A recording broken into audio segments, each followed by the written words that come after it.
Welcome to the deep dive. Today we're really getting into a fascinating relationship. It's complex, quite poignant actually. That's right. We're talking about the composer Franz Liszt and Princess Carolyne to St. Wittgenstein. Exactly. Right. And we've got some great source material to guide us through their story. It's a story that's just brimming with, well, intense fame, societal pressures, deep personal feelings, really compelling stuff to unpack. Absolutely. Let's set the scene first.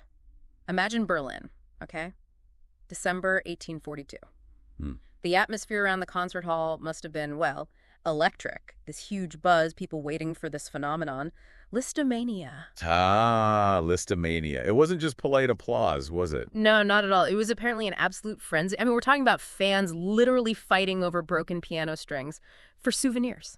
Wow. And get this, people were collecting the water he used to wash his hands in. That's something else. Almost hard to picture today, that level of public adoration. Right. The source material we looked at, it even mentions a poet comparing him to Napoleon. Napoleon? Yeah, but like an emotional force, saying he was the supreme emotional force in Europe. That gives you a sense of the impact, doesn't it? It really does. A seismic impact, as you say. And this magnetism, it wasn't just luck. No. Liszt was born in Hungary, 1811. A child prodigy, really. Gave his Vienna debut when he was just 11. 11. And by his early 20s, he was completely shaking up the solo concert, playing everything from memory. Which was pretty revolutionary back then. Totally. And his skill, those fast octaves, plus this incredibly dramatic stage presence. But he wasn't just about the performance, the flash. Yeah. He had this intellectual side, too. That's a key point. He was reading Byron, thinking about social inequality, even like theology. Clearly looking for something more. That intellectual depth, that curiosity, yeah. It's really crucial for understanding his connection with Princess Carolyne later on. Definitely. Okay, so let's jump forward a bit. Kiev, February 1847. Right. Liszt is playing a charity concert. And in the audience, there she is, Princess Carolyne. 29 years old, described as angular, sharp-eyed, dressed all in black velvet. Quite striking. And her background was, well, complicated too. Very. Born Karolina Iwanowska. Sole heiress to huge estates. But married off young, wasn't she, 17? Yeah, to Prince Nicholas de St. Wittgenstein. And by all accounts, it was a deeply unhappy marriage. They had a daughter, but not much else holding them together. And like Liszt, she had this intellectual drive, reading church fathers into mysticism. And feeling really constrained by, the rigid rules of the tsarist court. So you have these two individuals, both brilliant, both kind of dissatisfied with where they are. And music brings them together. After that recital, legend says they talked until dawn. In multiple languages, apparently. German, French, Polish. Finishing each other's sentences, even. It sounds like an instant, incredibly deep connection. So deep that Liszt actually canceled the rest of his tour dates in Russia. Yeah, and accepted her invitation to go stay at her estate, Warrenens. That's a huge step. A real departure from the constant touring life he'd known. Definitely. So at Warrenens, he starts composing more seriously, sketching out ideas. She's managing her affairs. And, of course, people start talking. Oh, you bet. The rumors must have flown. Europe's biggest music star shacked up with a princess on a remote estate. Composing in her chapel, taking walks. Yeah, the gossip mills would have been working overtime. But it seems like it was a really creative time for him, that period of quiet. It gave him space to compose, away from the crowds. And for her, well, companionship with someone who actually got her intellectual side. Then comes another big move. Late 1848. Liszt takes this post in Weimar. Kapellmeister extraordinary. Weimar was trying to boost its cultural profile, right? A smaller duchy. Exactly. And soon after, Carolyne joins him there. The official reason was her daughter's education. But they were pretty much inseparable. Separate houses, yes, but dining together daily, studying, hosting these salons. Yeah, their lives became completely intertwined. And Weimar really did become a cultural hotspot under Liszt, especially for Wagner's music. He premiered Lohengrin there. And mentored young composers, too. Right. And Carolyne was central to all this, maybe behind the scenes often, but acting as his strategist, maybe even ghostwriting a bit. Helping with funding, navigating the politics. She sounds like an incredibly supportive partner, very astute. Definitely using her skills to push his vision forward.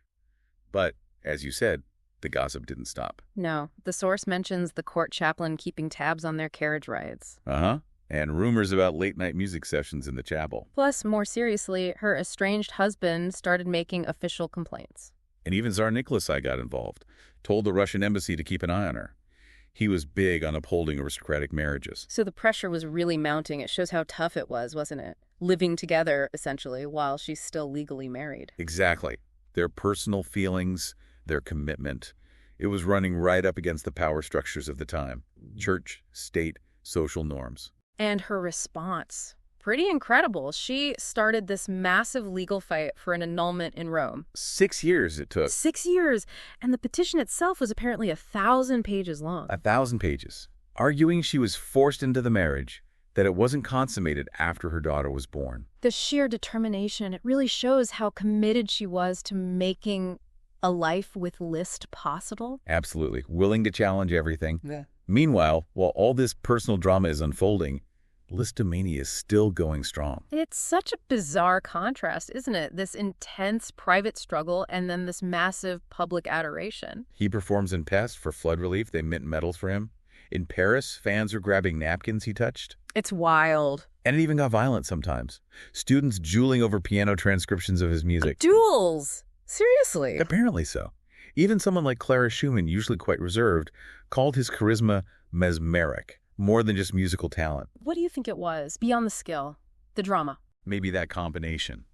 The virtuosity, the showmanship, turning the piano to face the audience, making it personal. Yeah, that was new then. And maybe just a public hunger for that kind of intense emotional expression. But it had a dark side. For sure. The source mentions those duels, maybe not directly involving him, but linked to his circle. And that story about the Bavarian countess. Oh, the one who tattooed his initials on her arm? With a burning candle. That's beyond fandom. It's obsession. Kind of chilling. It really highlights the intensity surrounding him. And the source connects this external pressure cooker to his own internal struggles. Right, suggesting his big compositions from that time, like the Dante and Faust symphonies. These explorations of sin, redemption, maybe they mirrored his own complicated situation. Makes sense. Then finally, after those 6 long years, 1860, a breakthrough. Rome grants the annulment. It seems like the path is clear. They set the wedding date, his 50th birthday, October 22nd, 1861. It must have felt like victory after such a long battle. Totally. Invitations go out, diplomats, cardinals, musicians, Liszt's getting his wedding suit made, Caroline's choosing fabric for the altar rail. The preparations, a real symbol of finally getting there. And then disaster strikes.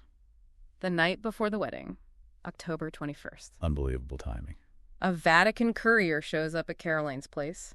Sealed envelope. Oh, no. Inside, news that new objections have come from St. Petersburg. Allegations of irregularities in the annulment case. Missing signatures, questions about property motives, contradictory statements. Politics. It sounds like political interference from Russia. Pretty much. The Vatican suspends the wedding indefinitely, pending a review. Utterly devastating. To get that close. After everything they'd been through. And the next morning. Oh, it's just heartbreaking to imagine. Liszt waiting in the church. Yeah, in his wedding clothes, apparently unaware. And Caroline arrives, not as a bride, but to tell him it's off, holding the official decree. How did they react? Witnesses said she was remarkably calm. Liszt was shocked, but then apparently felt this strange sense of relief. It's complex. Relief. Maybe relief from the pressure. Perhaps. They left separately, guests totally confused, rumors flying everywhere. And Tsar Alexander II, the new Tsar, was reportedly pleased his ambassador managed to intervene. It just shows the power of those institutions, doesn't it? Church, empire, crushing individual lives, even famous ones. And even though her husband might have felt he won't, she never went back to him or his estates. A hollow victory for him. So after this non-wedding, their lives took different turns, quite unexpected ones. Let's turn towards religion, right? Deeply. Studied theology. By 1865, he'd received the tonsure, the minor orders, became Abbé Liszt. Though never an actual priest. No, but still a huge shift for the ultimate worldly showman. People were divided. Was it genuine faith, theater, penance? A fascinating transformation. And Caroline. She threw herself into writing, produced this huge, multi-volume critique of modern secularism. Which, ironically, got put on the Vatican's Index of Forbidden Books. Wow. So the romantic dream was over, but the connection, it didn't just end. Not at all. It changed. They kept meeting, weekly dinners, exchanging manuscripts, debating ideas, even praying together sometimes. So it became more of an intellectual and spiritual partnership. Exactly. They never tried to marry again. Liszt went back to traveling Rome, Weimar, Pest. She stayed mostly in Rome. And became this sort of intellectual hub, didn't she? Championing the new German school of music. She did. But their bond remained. Even living apart, they were still central to each other's lives. And the public remained fascinated. You mentioned whispered tours past her place in Rome. Yeah, and postcards telling their story. Even Liszt playing the Benedictus from his Grand Mass at the Budapest Academy opening. Seen as a nod to the wedding that never happened. It's poignant. Then, in 1866, her estranged husband died. Right. Technically, she was free to marry then. But she chose not to. No. Why? Maybe exhaustion from the fight? Or maybe they felt their bond didn't need formal vows anymore? Liszt wrote that quote, didn't he? Ours is now an oratorio, no longer an opera. That's the one. It says a lot. They still argued sometimes, but they remained each other's biggest supporters. Editors, even. It really speaks to how unique and lasting their connection was. They'd weathered so much. And then, the end. Liszt died in 1886, in Beirut during the Wagner Festival. Carolyne was too ill to travel by then. Yeah. She died just over 2 years later, in Rome, surrounded by all their letters. And that detail about her desk. A manuscript page with a musical motif. 4 rising notes, echoing Liszt's Les Préludes, like even at the very end, the music connected them. A beautiful, sad coda to the story. So wrapping up this deep dive, what are the big takeaways here? Well, fundamentally, it's this clash, isn't it, between what individuals want and the immense power of 19th century institutions. Church, empire, aristocracy. Yeah, their failure to marry almost becomes proof of how deep their connection actually was, paradoxically. It survived despite everything. Absolutely. And they really changed the game for the artist-patron relationship. How so? Carolyne wasn't just writing checks. She was a collaborator. Yeah. Funding his work, yes, but also lobbying critics, giving intellectual input. And he clearly valued that hugely, his dedications to her, respecting her opinions. It feels much more modern, like a partnership. It really does foreshadow later artistic collaborations. And finally, it's just a striking reminder, isn't it? This whole public obsession with the private lives of famous people, it's not new. Not at all. Liszt's Stolen Gloves, Carolyne's banned book, the canceled wedding drama. They're basically the 19th century version of viral scandals and tabloid stories. The media changes, but the human interest stays the same. Definitely. So maybe the question for you, the listener, is this. What does this incredible story of Liszt and Carolyne tell us about commitment? Good question. When faced with these huge obstacles, societal, personal, what different shapes can love and partnership actually take? Exactly. It's a story that really makes you think about connection beyond the usual boundaries, doesn't it? Still resonates today.